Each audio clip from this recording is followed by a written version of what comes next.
Fala galera, vocês aqui acompanhando nossos vídeos, nossos bate-papos aqui nos canais Fernando Mendonça. Hoje eu estou com meu amigo Eric Joia. Eric é advogado, ele milita nas questões de população em situações de risco. E hoje eu trouxe ele aqui para bater um papo sobre uma questão que está muito em voga, que é a questão do racismo. Eric, de cara eu te pergunto, nos Estados Unidos está tendo um movimento enorme do Black Lives Matter, né? Vidas negras importam. E eu pergunto para você, vidas negras importam aqui no Brasil? Fala, Fernando. Em primeiro lugar, galera aí que escuta o Fernandão. Agradeço aí a oportunidade de estar aqui, que é um amigão querido. Então, Fernandão, não sei se vidas negras importam aqui no Brasil. Se eu falar pela minha experiência, eu vou dizer que não. Se eu falar pela experiência dos negros com quem eu convivo, eu também diria que importam muito pouco. Importam se você tem poder aquisitivo e, em alguns momentos, nem se você tiver poder aquisitivo. Dependendo do contexto, por exemplo, de noite, um lugar ermo, sozinho, de capuz, eu sou um preto como outro qualquer, não importa se eu tenho formação superior, não importa a minha, não importa, eu sou preto, e eu sou tratado como um preto normalmente é tratado no Brasil, né? com toda a presunção de culpa, e que tem ali um suspeito, tem uma pessoa que a gente tem que enquadrar, tem ali uma pessoa, peraí, de onde você veio, para onde você vai, enfim. Se for considerar as experiências minhas e das pessoas com quem eu convivo, os negros com quem eu convivo de maneira geral, eu diria que as vidas negras importam muito pouco no Brasil, muito pouco. Mas eu tenho uma curiosidade.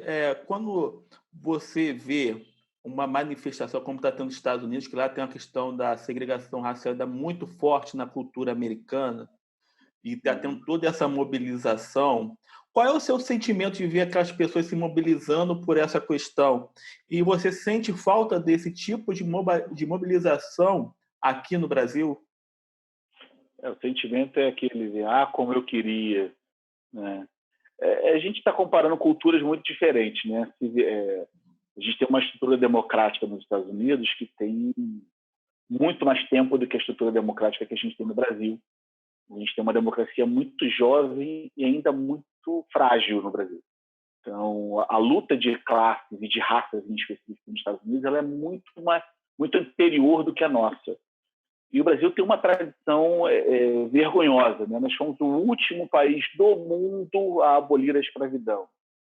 E só abolimos na marra, porque tinham interesses econômicos envolvidos.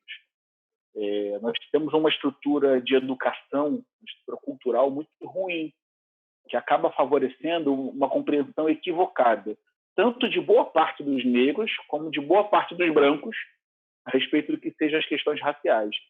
Então, quando acontece um movimento como esse nos Estados Unidos, a gente fica, num primeiro momento, desejando, gostaria muito que acontecesse aqui também. Mas, conhecendo a nossa realidade, a gente ainda está muito distante de discutir questões raciais na mesma dimensão ou proporção que um americano discute. Isso não quer dizer que o racismo lá é mais leve. Não é. Muito pelo contrário, às vezes é até mais virulento. Mas, do ponto de vista de consciência, o impacto que uma atitude racista que ganha essa visibilidade, como a do George Floyd, não tem o mesmo impacto que tem aqui. É só você pegar um exemplo recente. A gente teve o caso do Evaldo, o pai que foi fuzilado, 80 tiros de fuzil, à luz do dia, por militares que caçoaram da família, e a gente não teve nenhuma explosão de violência desse tipo. Não estou fazendo apologia à violência. São coisas Então, na revolta. A revolta. O sentimento de revolta não é. O sentimento do brasileiro, até dos negros de maneira geral, ainda é um sentimento de resignação. É assim que é. É assim. O que a gente pode fazer? O máximo eu vou ficar chateado, mas a revolta não acontece. Às vezes falta um sentimento de aspirar, de querer uma situação melhor, né, digamos assim. Né? Tem muito esse sentimento enraizado. Também a escravidão aqui acabou recente, não é? Temos tanto acabou? Da escravidão, temos tanto tempo assim. Acabou? Não sei se acabou, não acabou. Eu tenho lá minhas dúvidas se a escravidão realmente acabou por aqui. Você vai numa A gente só comunidade, tem... uma favela, a população majoritariamente negra vivendo em condições que não são os ideais, nem de longe ideais para... O que acontece é que, assim, um negro e um branco, quando eles estão disputando situações de igualdade, quando eles partem do mesmo lugar, considerando assim, você tem um negro e um branco disputando uma vaga de emprego, por exemplo. Tudo bem que o negro já não partiu do mesmo lugar, mas vamos tentar zerar esse passado. Chegamos na vaga de emprego, tem um negro formado na universidade, tem um branco formado na universidade. Quando você vai para uma entrevista de emprego, não tenha a menor dúvida que, na prática, o negro tem que provar muito mais habilidades, muito mais capacidade, muito mais domínio de conhecimento de causa e técnico para conseguir aquela vaga do que um branco. Eu vou dar só um exemplo. Quem está nos ouvindo, se tiver curiosidade de avaliar, pega o histórico dos ministros do Supremo Tribunal Federal. Você entrar lá no site do Supremo, você tem o currículo dos ministros. Você pega o currículo do ministro Joaquim Barbosa e compara com o currículo de qualquer outro ministro. Pode escolher o que você achar mais bonito. Eu gosto do Celso de Mello. Aí você pega o currículo do Celso de Mello e pega o currículo do Joaquim Barbosa. O currículo do Joaquim Barbosa tem 5 laudas. Ou seja, para ele chegar onde ele chegou, ele tem que provar muito mais esforço. Tem uma música do Emicida, que ele lançou no último álbum, que é Esmalha, que ele fala uma coisa muito legal, um resumo poético, né, muito interessante sobre essa situação. Que ele fala assim: paizinho de bosta, a mídia cobra como é que é? Não dá nada e cobra de quem corre e quer medalha de quem corre com fratura exposta. É exatamente isso. O negro ele corre com fratura exposta e todo mundo quer que ele encontre as mesmas medalhas do branco que corre com... Ele acordou de manhã cedo, tinha um café dele pronto, tinha um personal trainer, tinha um tênis Nike Air, tinha todo o programa de treinamento e o negro está correndo de fratura exposta. Você quer que esses dois caras tenham a mesma medalha. É muito injusto, é muito desigual. Entendeu? Não, e trazendo só para contextualizar isso que você falou, nós tivemos agora a questão do Enem, do nosso grandíssimo governo Bolsonaro não querendo adiar e faz um comercial de alunos brancos, cabelinho liso, com um iPhone na mão, dizendo: gente, o país não pode parar, continue estudando, tá tudo certo.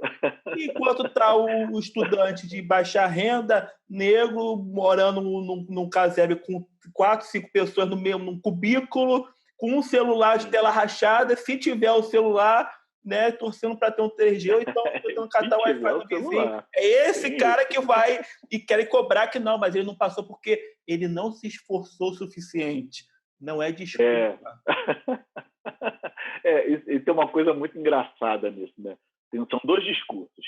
Primeiro é o do branco que chega em algum lugar e ele não consegue perceber que ele tem um privilégio, né?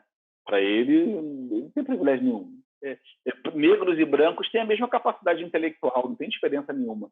A questão não é capacidade intelectual. É óbvio que brancos e negros têm a mesma capacidade intelectual, não varia de cor. A questão é que o ponto de partida é totalmente diferente. Você pega o ponto de partida de onde um negro começa, via de regra, e vamos dizer assim, eu sei que existe uma categoria que é o branco pobre. Eu sei que existe essa categoria que também é muito desprivilegiada, concordo. Só que o branco pobre não sofre algumas questões que o negro pobre sofre. Então vamos pegar o recorte do negro pobre.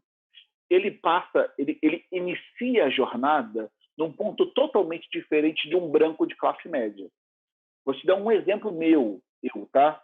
Eu fui fazer prova para o Banco do Brasil e tinha 19 anos, tá? Quando eu estava na fila da prova, fui conversando, você vai conversando com as pessoas, tem nervosismo e tudo mais. Do meu lado tinha um amigo meu, né, que eu encontrei lá na fila, que faria prova no mesmo lugar. A gente veio conversando, tudo mais, não sei o quê, e ele falou assim: cara, eu estou torcendo para a prova vir assim, muito pesada em matemática financeira, porque eu sou formado em economia e, para mim, é interessante. Eu estava do lado dele e eu nunca nem tinha escutado a matéria matemática. Assim. Para mim era só matemática, existe matemática financeira. Financeira? Que isso? Aí eu, não, óbvio, vou manter a pós. Eu falei, claro, eu espero que venha assim também, entendeu? Nunca nem tinha nem ouvido falar. Né? Então, o ponto de partida é totalmente diferente. Isso é só um exemplo, né? Então, você pega acesso a cursos, por exemplo, acesso à leitura, tudo mais, tem uma disparidade muito grande. Você pega um negro, por exemplo, que não teve acesso a livros, tá? Cultura geral brasileira, tipo Efa de Queiroz, Machado de Assis, enfim, a maneira Guimarães Rosa. Você bota esse cara que quase não leu nada e bota um branco que teve acesso a tudo isso, mesmo que ele não gostasse, mas ele foi obrigado a ler. Quando esses dois caras vão fazer uma redação para o Enem, por exemplo, o vocabulário de alguém que leu tudo isso é muito mais amplo do que o vocabulário de um cara que não leu quase nada. Só que esses dois caras vão ser avaliados da mesma maneira. E a nota vai ser igual para os dois. Não vai ser igual para os dois. O ponto de corte vai ser diferente. Então, a gente parte de pontos diferentes quando você fala de racismo. E o que mais me incomoda não é nem o branco que não compreende. Porque o branco que não compreende, ele é branco. Ponto. Ele não compreende como é a realidade dele. Ele não sabe como é que é. Não sabe. Agora, o que me incomoda é o negro, o homem negro, que passou por tudo isso. Ele sofreu preconceito, ele sabe como é difícil, ele se esforçou pra caramba para chegar aonde quer que ele tenha chegado. Aí ele chega lá e fala assim, eu acho que isso tudo é vitimização. Olha para mim, eu me esforcei e cheguei lá. Aí eu fico olhando para esse ser humano assim, eu não sei se a vontade é de agredir, é de ignorar, eu não sei o que passa na cabeça dele, porque ele sabe o quanto foi difícil para ele. A pergunta que dá vontade de fazer é, e deveria ser assim tão difícil? Óbvio que não. Deveria ser, o nível de dificuldade deveria ser igual para todo mundo, mas não é. Infelizmente não é. Não, mas fazer o quê? E tem aquele oportunismo safado de pessoas que realmente acreditam ser entes superiores, de aproveitar esse tipo de pessoa e usar essa exceção da exceção, de dizer, tá vendo? Ele conseguiu, os outros não conseguem é vitimismo. Então, esse tipo de pessoa que você descreveu, na verdade, eles dão um argumento, entre aspas, para o racista continuar sendo racista e se achar no direito de ser racista. Sim, exatamente. É exatamente isso que acontece. Você pega um recorte, para a gente não ficar emocionalmente falando, né?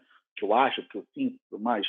Eu não vou falar números, porque esses números variam, né? Dependendo da fonte onde você pega. Mas, em absoluto, a maioria da população, vou pegar do nosso recorte aqui do Rio de Janeiro, a maioria da população carioca é negra. Ponto. Não tem o que discutir. Já pode ser 60%, 70%, 80%. A questão é, a maioria é negra, ponto. E a maioria das pessoas negras, a maioria dos pobres, são negros. Então, você não vai ter uma situação de igualdade enquanto você não partir do mesmo ponto. Você vai ter a maioria, é só você ver o número de encarcerados, é só você ver o número de negros que ocupam posições de destaque, você vê um negro diretor de uma empresa, é muito difícil. Você vê um negro médico, é muito difícil. Você vê um negro juiz, é muito difícil. Aí você vai me dizer que os negros não têm capacidade de chegar lá? É óbvio que tem. Só que é muito mais difícil, porque o cara, além de ser negro, já contar com racismo intrínseco, ele é pobre. Então ele não tem acesso na maioria das vezes. Não tem a ferramenta para sair daquela situação. Não tem, exatamente. Quando a gente fala de igualdade, a gente não está falando de que o candidato A ele é mais capaz que o candidato B. Não é. O que a gente está falando é que o candidato A ele está em situação, em condições diferentes do candidato B. Se você coloca os dois em igualdade de condições, aí tudo bem. Enquanto a gente não igualar as condições, você não tem como falar em igualdade. Porque não existe. É surreal, né? Éric, aproveita que a gente está nesse ponto e define para a gente o que seria o que a gente fala muito, que o Brasil... Não vou nem questionar se existe ou não racismo no Brasil, porque acho que isso é uma discussão que não cabe mais. Já até superou, já antigamente, né, que o país é um país mais miscigenado do mundo, que não tinha racismo, mas eu acho que essa fase nós superamos. mas nós falamos muito do racismo estrutural, e às vezes as pessoas não entendem esse termo, racismo estrutural. Como é que você nos apresenta, nos define isso? Eu vou te apresentar, sendo o mais simples possível, né, mais simplista, mas sem ser simplório, com uma coisa que me aconteceu. Tá? Na semana passada, eu estava com o meu carro na Avenida Visconde de Albuquerque, no Leblon, no Rio de Janeiro. Parei no sinal. Quando eu parei no sinal, ao meu lado tinha uma viatura. Eu, normal, de cinto, máscara, ouvindo ali fazer um jabá aqui da Paradiso, Sul América Paradiso, que eu gosto de ouvir, às vezes a JB. Estou ali ouvindo, tudo transcorria normalmente. O sinal abriu, eu segui, percebi que a viatura, olhei no retrovisor, a viatura veio para trás do meu carro. Sem problema nenhum, continuei andando, aí ligou a sirene. Falei, beleza, encostei o carro, tá tudo bem, não estou devendo nada, tá tudo certinho, o carro está em dia, documentação, habilitação em dia, ok. Parei, mas eu já conheço, eu sei como é que funciona isso tudo, já parei muitas blitz. Encostei o carro, abri o vidro, coloquei a mão no volante e fiquei esperando. A orientação foi a seguinte, não tem bom dia, boa tarde, boa noite. Só pode descer do carro, por favor? Desci do carro. Encosta, vira de costas e coloca a mão no teto, por favor. Mão no teto. Me revistaram todo. Tá indo de onde? Tá vindo para onde? De quem é o carro? Se eu revistar o carro, vai ter alguma coisa aí dentro? Eu falei, não, senhor. Não, amigo, pode revistar. Eu tive que tirar até a meia. Tirei tênis, tirei meia para o cara ver se eu não tinha alguma coisa. Enfim, tô ali. Fiquei uns 10 minutos ali, encostado no carro. Um monte de gente passando, me olhando. Os olhares, você sabe como é que funcionam os olhares. Quem é preto sabe o que aquele olhar quer te dizer. Eu tô ali. Revistou. Só faltou tirar a placa do carro, rasgar o pneu, enfim. Depois de uns 10 minutos eu ali no sol, em pé, com a mão no teto do carro, de costas. Durante o dia. Durante o dia. Não tem mais pudor, não. Durante o dia. Aí eu tô ali. Depois que acabou tudo, que não tinha nada, obviamente não tinha nada, porque não tem envolvimento com nada de errado, o cara falou, não, você pode ir. Aí eu vou dar 2 detalhes que são importantes para as pessoas entenderem. Primeiro, o cara em nenhum momento pediu o documento do carro e a habilitação. Que é o básico. Não me pediu o básico. Ele tá a polícia de trânsito. Ok, não pediu. Mas digamos que ele realmente estivesse procurando drogas, alguma coisa do tipo. Eu tive a curiosidade de perguntar. Por que você me parou? Amigo, é nosso trabalho parar qualquer pessoa em atividade suspeita. Aí eu fiquei pensando assim, eu devo respirar de um jeito suspeito, não é possível, porque eu não vi nada. Como é que eu faço? O que é ser suspeito? Gente. É isso, racismo estrutural é isso. A sua pele, a sua cor, a sua tonalidade, você é um suspeito em potencial por ser quem você é. Não é porque você fez alguma coisa. Por exemplo, tem algumas coisas que eu não posso fazer, que qualquer cidadão pode fazer. Eu não posso andar de capuz. Se eu gostar de andar de capuz, eu não posso. Se eu passo por uma viatura, eu não posso botar a mão no bolso do casaco, eu não posso tirar a mão do bolso, eu não posso abrir o casaco, eu não posso fechar o casaco, eu não posso olhar, encarar o policial porque eu estou afrontando. Se eu virar o rosto muito rápido, eu estou disfarçando. Se eu pegar o celular, eu estou nervoso. São questões desse tipo que é o racismo estrutural. Só que só sabe quem vive. Porque quando você entende que você é um alvo, você é um suspeito, você é um desqualificado, você é um cidadão de categoria inferior, não pelo que você fez, mas porque você é preto. E aí não adianta, porque só vai entender se você passar por aquilo. Como eu já passei por essa blitz e por muitas outras. Essa das blitz que eu já passei, essa até foi das menos complicadas, menos violentas, né? Já passei por situações complicadas mesmo, do cara botar arma na minha cabeça e questionar, enfim. E eu não fiz nada. E é interessante, Eric, que essa questão... Isso é racismo estrutural. E quando a gente fala que como é que se combate o racismo estrutural, a gente, enquanto não houver representatividade dos negros, enquanto não acontecer como aconteceu nos Estados Unidos esses dias, que um agente do FBI negro foi parado, isso já viralizou na internet, quase todo mundo já viu, foi detido por outros policiais brancos sem saber que ele era um agente do FBI. O cara foi algemado, o cara foi quase conduzido. Quando colocaram a mão no bolso e pegaram a carteira dele e viram que ele era um agente do FBI, aí a coisa mudou. Isso se chama representatividade. Enquanto você não houver negros juízes, enquanto não houver negros desembargadores, enquanto não houver negros médicos, enquanto não houver negros delegados, enquanto não houver negros lixeiros, enquanto não houver negro em tudo que há lugar na sociedade, para que esse povo possa olhar e falar assim, caramba, é normal ver um negro médico. Então, o garoto negro, quando ele olha um médico negro, ele vê, pô, posso ser médico, porque ele é igual a mim e ele é médico. O que o garoto negro vê? O garoto negro vê ou o negro ele é jogador de futebol, ou ele é algum outro tipo de atleta, ou ele é bandido, ou ele é um vendedor. Nada contra essas profissões. São profissões muito honradas. Mas dificilmente um garoto negro vai entrar num fórum e ver um juiz negro. Como é que esse garoto vai querer, vai imaginar, vai idealizar que ele, que também é negro, pode ser juiz? Dificilmente. Isso é representatividade e é a melhor maneira de combater o racismo estrutural. Enquanto não houver a pretalhada espalhada para tudo que é lado, então a gente não está combatendo o racismo estrutural. A gente está só adorando a pílula. Sim, e você tocou nesse ponto, também tem a questão muito forte do papel da educação nesse processo de acabar com preconceitos e intolerâncias, porque me vem à cabeça o caso no Rio de Janeiro da estudante de um colégio de ponta aqui no Rio de Janeiro. O pai dela veio da África, o pai dela estudou engenharia no Brasil e se fixou aqui. Eu vi uma entrevista dela e do pai junto com a deputada delegada Marta Rocha, que ele fala do seu amor para o Brasil, só que a menina é uma aluna exemplar, top no colégio. Ganhado concurso de literatura. Dos colegas, coisas que nojentas. Então, existe também uma cultura do racismo muito forte, que também parece que a gente não combate, parece que não há necessidade de se falar sobre o assunto. Não precisa falar para as crianças no colégio sobre racismo, porque naturalmente não vai ser racista. Não é assim que funciona. Nossa cultura, infelizmente, ela tem esse quê racista.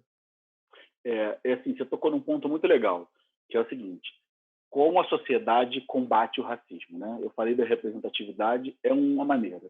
A outra maneira, a gente tem uma dificuldade de diálogo, porque eu vou tocar num assunto que é até difícil, né?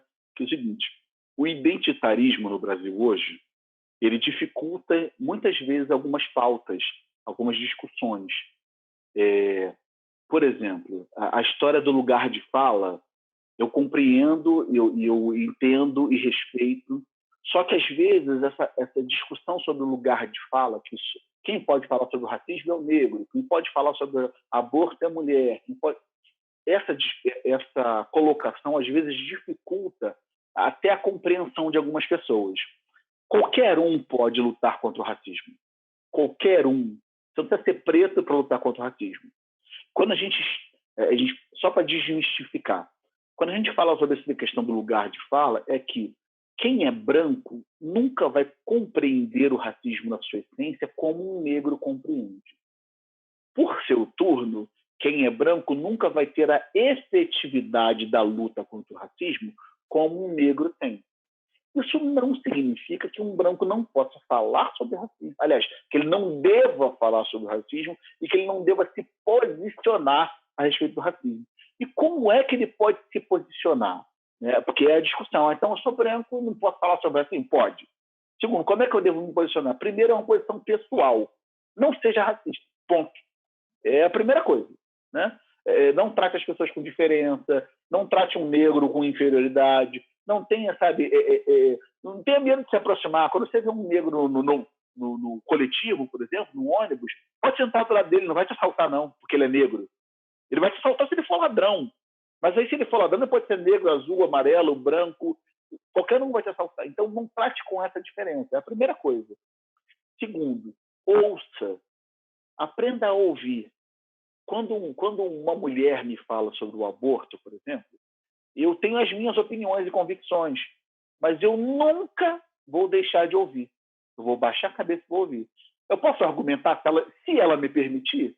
Posso. mas o lugar é dela e eu vou ouvi-la e tentar me colocar no lugar dela para enxergar as coisas como ela enxerga. Então, o segundo ponto, brancos, ouçam, ouçam sem o preconceito de dizer que isso é vitimização, sem o preconceito de que somos todos... As frases prontas, né? Somos todos iguais, o que importa é a vida humana. Eu também tenho problemas, eu não estou reclamando. Isso. Eu tenho uma avó que é negra, inclusive. A minha empregada é negra, eu não sou racista. Cara, que ódio que eu não vi um negócio desse. A minha avó é negra, não sou racista. Eu namorei uma negra, inclusive, eu dei essa moral para ela. Eu namorei essa negra, inclusive. Então, brancos, ouçam. Ouçam. Terceiro, olha um movimento que aconteceu nos Estados Unidos, que é muito legal nessa movimentação do George Floyd. Teve um quebra-quebra geral, né, em protesto, que é muito comum nos Estados Unidos, e duas coisas aconteceram que foram muito legais. O estilista, aquele Marc Jacobs, que ele é responsável pela grife que leva o nome dele e também pela Chanel. Ele foi uma das pessoas que teve o seu patrimônio depredado, saqueado, tudo mais, e ele veio a público dizendo o seguinte: está tudo bem, patrimônio a gente recupera depois, vidas são mais importantes. Isso é compreender que aquela manifestação lá, ainda que esteja expoliando algum patrimônio, tem um pano de fundo que é muito mais importante do que aquele próprio patrimônio. Não que eu esteja endossando que uma manifestação tem que quebrar patrimônio de ninguém. Não estou endossando. Mas quando aconteceu, alguém que tem consciência do que está acontecendo, o que ele se posiciona? Patrimônio é recuperado depois. A vida do George Floyd não volta. Então, isso é mais importante agora, nesse momento. E segundo, eu vi uma manifestação que algumas pessoas brancas fazendo um paredão para que os negros pudessem protestar, ficando entre os negros e a polícia. Por quê? Porque culturalmente é muito mais difícil o policial atacar um branco do que atacar um preto. Já está enraizado, infelizmente já está enraizado na mente das pessoas. E aí é bom fazer um recortezinho. Se você pegar a imagem, o paredão feito de brancos, 99%, 95% daquele paredão era composto por mulheres. As mulheres estão sempre na vanguarda, né? Então, nós homens temos muito que aprender. Se eu falo de racismo como negro, uma mulher negra, ela fala ainda muito mais profundamente do que eu. Então, fica aqui registrado a minha admiração, o meu respeito pelas mulheres. E é aquilo também, você falou muito dessa coisa de olhar e não fazer diferenciação por cor de pele, que sinceramente é algo que tão sem noção, tão imbecil, que infelizmente a cultura acaba enraizando alguns comportamentos nossos. E hoje eu vi uma live de algumas pessoas falando que também tem a questão que há uma preocupação muito grande de ser um tema momentâneo, mas depois passa e para se falar sobre o assunto. E muitas das pessoas que até se engajam de elas simplesmente esquecerem o problema e fingir que não está mais nada acontecendo. Tem que ser um debate permanente. E eu coloco também, Eric, uma coisa muito importante é as pessoas terem práticas que justamente tentem minar esse racismo. Por exemplo, dar oportunidade, como você deu um exemplo agora lá no início, dar oportunidade para pessoas negras. Você não pode... Não adianta a gente chegar aqui, a pessoa branca faz um discurso lindo, mas na sua empresa chega um negro e um branco nas mesmas condições e ele olha, vou ficar com branco. Sim. Então, tem que ser discurso, tem que ter prática também. Sim. Assim, eu, apesar de ser um cara que me considera um otimista, eu não sou um pessimista, mas considerando o nosso histórico, eu não acho que isso seja mais do que uma modinha. Realmente não acho, tá? Eu acho que ainda existem muitas coisas estruturais que precisam mudar para que a gente entenda e veja um movimento robusto acontecendo. É só a gente olhar aqui o nosso histórico recente. Ágata, Marcos Vinícius, João Pedro, Cauã, Cauê, Evaldo. Eu poderia citar um monte de outros nomes aqui de negros, que a maioria desses até crianças, que aconteceu uma atrocidade e a gente não teve essa mobilização. Então, acho pouco provável que a gente realmente tenha se transformado num país com essa consciência. Ainda mais no momento de polarização que a gente vive, Então, considerando esse histórico, olhando para isso, eu não consigo ver que seja um movimento robusto, encorpado, duradouro. Me parece realmente mais um incômodo momentâneo. Tem o seu valor? Tem. Óbvio que tem o seu valor. De alguma maneira se está falando sobre o assunto. Mas não me parece uma mudança estrutural. Tá? Me parece mais realmente uma moda, tá? Que viralizou nesse momento mais por conta do George Floyd do que por conta dos movimentos que acontecem aqui no Brasil. Só a gente pegar, vou pensar um exemplo específico que é o do Evaldo. Volto a dizer, Evaldo foi assassinado com 80 tiros de fuzil à luz do dia por militares que caçoaram da família quando reclamaram do que estava acontecendo, na frente do filho. O nosso presidente, o presidente que é Deus acima de tudo, né? Enfim, conhecereis a verdade vos libertará. O presidente demorou dias para falar sobre o assunto, dias, e quando falou, veio a público dizer que o exército não matou ninguém. Isso foi um incidente. Então, qual foi o resultado na sociedade? Nenhum. Eu vi o luto no Facebook, no Instagram, vi alguns posts dessa natureza, mas eu não vi ninguém revoltado ao ponto da gente ir para a rua e fazer o que o Jorge Floyd fez. E sabe o que acontece? Quando você não faz isso, a gente aceita isso passivamente, amanhã sou eu. O Evaldo sou eu, o Evaldo é você. O Evaldo somos todos nós. Isso pode nos atingir e vai nos atingir enquanto a gente não for para a rua e dizer, olha só, para de matar a gente. Porque a gente é preto, para com isso. A gente está no meio de uma pandemia, com mais de 30 mil mortos no Brasil. A gente está há mais de um mês, quase um mês praticamente, sem o ministro da Saúde, e o presidente não se atentou ainda para questões do tipo, no Rio de Janeiro, até semana retrasada, passada, a gente estava tendo operação policial nas favelas. Está entendendo? Foi numa operação dessa que o João Pedro morreu. No meio de uma pandemia, em que as famílias que vivem dentro de uma favela já estão com dificuldade de se concentrar ali dentro daquele espaço que é pequeno, de manter a quarentena, estão tentando ficar vivos, estão tentando receber o auxílio emergencial, que tem gente que há mais de 2 meses ainda não recebeu o auxílio emergencial, dependesse desse auxílio já tinha morrido de fome. Então, a pessoa está se virando nos 30 para tentar ficar vivo, e você tem uma operação policial para combater o tráfico de drogas em uma comunidade. É surreal. É surreal. A gente não precisa nem entrar na questão de como é a questão do tráfico, porque seria um outro assunto. Mas é surreal que tem negro morrendo por absoluto descaso das autoridades.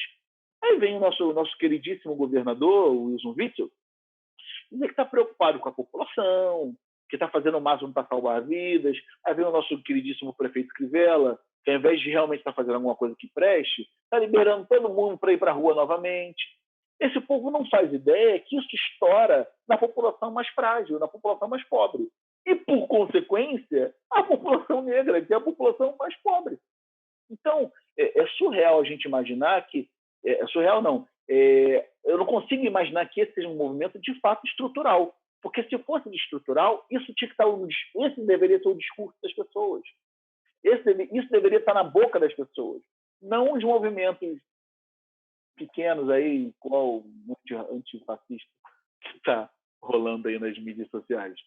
Então, eu não acredito que seja uma mudança estrutural, não, Fernando. Eu acredito que seja uma modinha, infelizmente, e que a gente vai ter que quebrar muita pedra, ainda vai ter muito sangue negro derramado, para que as pessoas entendam que o racismo é um negócio, é uma doença, é um câncer que precisa ser extirpado da nossa sociedade, entendeu? E que vai demorar muito tempo ainda. É um processo doloroso, difícil, profundo, mas a gente tem que cavucar essa ferida. Já chegando aqui no fim do nosso bate-papo, eu acho que você definiu bem. Não podemos também depender esse combate ao racismo de modinhas. Para isso, existe o Estado. Para isso, tem que haver políticas públicas para estar fazendo combate ao racismo. E nós, por exemplo, acabamos de citar, por exemplo, a questão do racismo estrutural dentro das forças policiais. que cabe ao Estado. Então, o Estado pode, sim, agir de uma forma para garantir que vidas negras importem e não sejam mortas por serem negros. Eric, muito obrigado pelo papo. Galera, obrigado por você ter acompanhado aqui. Sempre está acompanhando aqui agradeço. o canal Fernando Mendonça. Vai estar batendo um bate-papo. Obrigado, Eric. Obrigado, meu amigo. Sucesso aí na sua caminhada e que a gente consiga, de alguma maneira, contribuir com um pouquinho que a gente pode para fazer esse mundo, nem que seja um pouquinho melhor. Um pouquinho melhor. Vamos junto, Fernandão. Exato. Vamos lá, galera. Obrigado. Até a próxima.